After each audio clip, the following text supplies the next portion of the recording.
Hey guys, what's up? Sean here, and this is competitive playlist Search and Destroy on Black Ops. It is recorded out of theater mode, so if anything weird happens, pardon the weirdness. It's not my fault. I did not record it live, and therefore it is probably going to be a bit weird. I think all the other gameplay I have stocked up, which is like two other things, I've recorded live, so to avoid weirdness. But, you know, Black Ops wasn't as weird. Modern Warfare 3 does some weird shit in theater, but I think Black Ops was generally pretty okay about not doing completely goofy shit. And, by the way, the gameplay probably isn't the greatest, because I have not played Call of Duty since July. I played about 10 games tonight, and the 3 that I'm using are not the greatest of scores, or just the most impressive of shooting. This was actually my first game, and so I just, 3v1'd it, but... So, pardon my appearance at the moment as we work to get back on track, but the video tomorrow I talk about, I actually recorded it before this one. The video tomorrow I talk about, what I want to get out of Call of Duty right now and where I'm looking to go with this. I at least want to get back to being able to play like a competitive playlist that's like a public thing and get some good gameplay for you guys to entertain you guys while I babble about whatever the hell I want to talk about, but we're going to get down to what I want to talk about, which is, not that I want to talk about it, but it's something I shared with you briefly before, and I figure it's got a conclusion, might as well share the conclusion with you.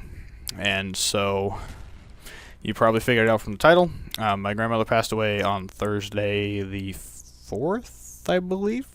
I believe it was the 4th. Don't quote me, but if Thursday was the 4th, then that day. I told you guys she had cancer and the whole thing, and, turns out that there was no option to do anything. They figured out that it was like stage 4 liver cancer, and she had 6 months. For anyone doing the math here, yes, she made it 1 month, but nonetheless, that's what happened, and so... she's gone, and it kind of sucks, and it's been the first person in my life who I've been even remotely close to who's died. The only other person in my family that I had ever met was my uncle, but at the time I was probably 7 or so, and we only saw him once a year. So you figure, but when I was 3 I figured out who the hell he was, sorta kinda, and where we only saw him once a year, maybe saw him 6 times in my life. And so, when I was told that, I was like, oh, I barely even know who that was. Now that I'm older, thinking back on it, I really wish he was still alive, because he was only like 50. He had a heart attack.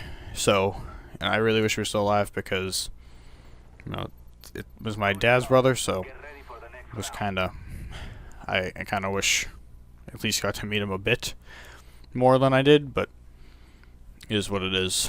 And with my grandmother, I was definitely closer to her than I was to him, so I think I've handled it pretty well, partially because I kind of expected it. There was not much of me that believed that this was going to end happily, so for, getting the news was like, yeah, I kind of assumed we were running out of time on this one. And so that was, tough. We had the funeral on Saturday, and it was alright. I mean, it's a funeral, but I kept my emotions back to try and make sure that my cousin and my sister and my little tiny cousin and stuff were not crying and miserable, because my cousin, my older one, he's 13, he took it pretty roughly, and I'm sorry that I didn't move the theater. I apologize. Every time I die it's going to show you nothing. I'm sorry. But he was, I don't know why he was closer to her than I was, but he was, and I've always known this, like he just has been. And so he took it pretty rough. I guess Thursday when he was told, like, he cried for like 3 hours or some shit, like, and so I didn't want to end up with tears in my eyes at a funeral with him because I didn't want to make him feel bad or, you know, start crying again, because, you know, his eyes watered a few times, so I did my best to hold everything back, and it, oddly enough, considering the amount of time I spend crying over things, which is a remarkable amount of time, actually, because I am a miserable motherfucker. The only time I did was Saturday night after I got home, and it was only because we had left her and my aunt, like, it's like a two-family house. Like, it's supposed to be two different families, but they, you know, one of them, they both live in it, so one of them lived upstairs, one of them lived downstairs, and it basically functioned as one house. Yeah, even though it's supposed to be two separate, like, apartments, but it functioned as one house because, you know, they're a family. So when we were at my aunt's house after the funeral, and when we were leaving, I don't know, it kind of struck me that I wasn't, you know, for the last at least 5 years, you know, when I've been old enough to, like, do anything, I've been, you know, my job before we left that house was to say bye to her and make sure she either got up the stairs okay, or the light was on upstairs so she could see, or, you know, whatever, you know, go open a window for her or do something. And it, for some reason, finally struck me that night when we were leaving. I wasn't saying bye to her. I wasn't going upstairs to do something. I was just leaving. And it was tough because I've just spent so much time in my life doing that, and all of a sudden one day I wasn't doing that. It was kind of crazy, actually, and I didn't like it one bit. Did not like that one bit. But, you know, I know it's one of those, you know, she was 82, but 83. Her birthday would have been December 1st, I think it's the 1st. So, you know, she was going to be 83 in a month.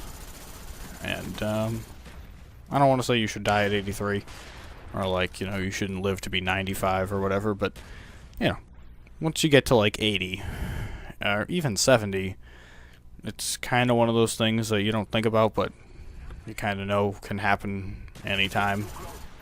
And to, you know, to say, like, oh, well, she should have lived to be 110, like, you know, it's kind of crazy and not worth worrying about.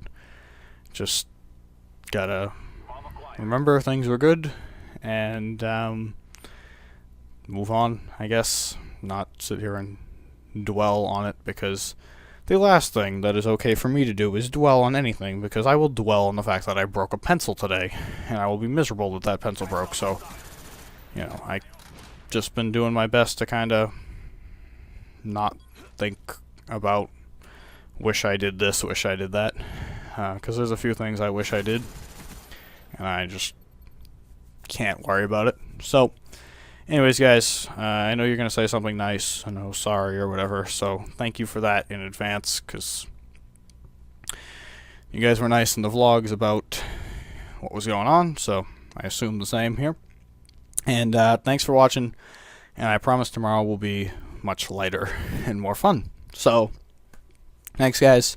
See you tomorrow, and bye, I guess. Adios.